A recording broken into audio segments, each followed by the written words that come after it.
From Tribe Athletics TV, this is Jay Colley, and welcome to an exciting week to be a Tribe fan. This Saturday night, the Tribe going to take on themselves in the Green Gold Spring Game on Saturday evening at 7 o'clock. With us, obviously, is the head coach of the Tribe, Mike London. First of all, Coach, an exciting time to be a Tribe fan, isn't it? It is. It's very exciting. We look forward to sort of the culmination of our spring practices, and we hope everybody out in the stands, enjoys what they see. Well, what are we going to see, Coach? What have you seen in the first your first spring ball at William & Mary? It's been a learning process for us. Obviously, you're allowed 15 practice opportunities. We were affected with some things that happened to the team in terms of hardship, but our guys overcame it. And now we're going to concentrate on this tonight being a way to evaluate who we have, what we have, and how we can move forward. So we're looking to play a semblance of a game, providing our health lasts throughout the tonight's process. But at the same time, we want to evaluate where we are, who we have, and what we need to do to get better as a football team. So for diehard Tribe football fans, they know the offensive is changing, and they know the defensive is changing a little bit. Let's talk about the defense side first.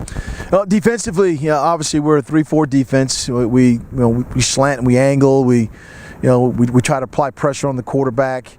We try to create matchups, and so we're going to do some of that.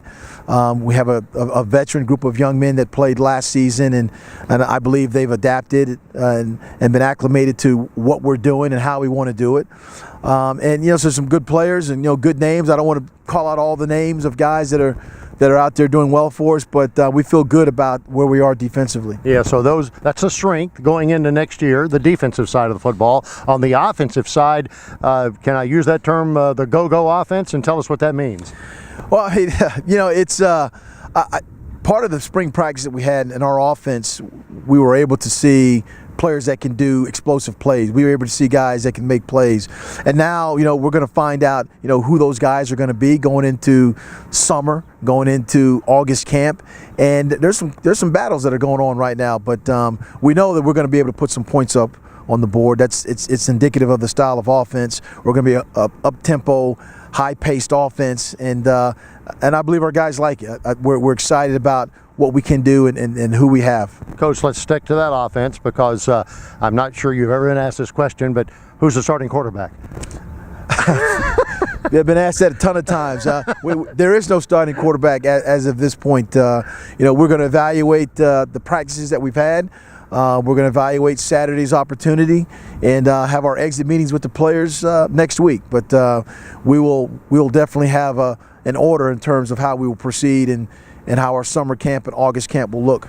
Coach, you got free reign on this one. If you had 1, 2, or 3 goals to come out of Saturday night's ball game for the head coach, what would it be?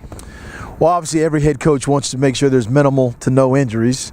We want to make sure that through the course of the practices that we've had, that our football IQ is increased in terms of the decision making. And then we want to see a lot of energy. Effort and energy, those are the things that you can control. And so we've talked about that all spring camp. And it looks like our guys have bought into that. We've had some great practices, very spirited, very competitive practices, and we want to continue that. So those are the 3 things. Speaking of buying in, Tribe fans have a chance to buy season tickets and give a good your best take on why a Tribe fan should get their season tickets for next year's home schedule. Well, obviously it's important that our players see people in the stands that are committed to them in terms of what they do, not only on the field what counts, but also their efforts in the community and the classroom. And we're trying to forge an identity where we play for Tribe Nation, and we want our students there. We want our stakeholders there. Anybody that will come out and support our guys, they've worked hard, and and I think it's important that they see a crowd that buys into what we're trying to do as well. So we can't do it by ourselves. We need everybody involved with this, and we look forward to it. Well, I'll say it for you. Go Tribe.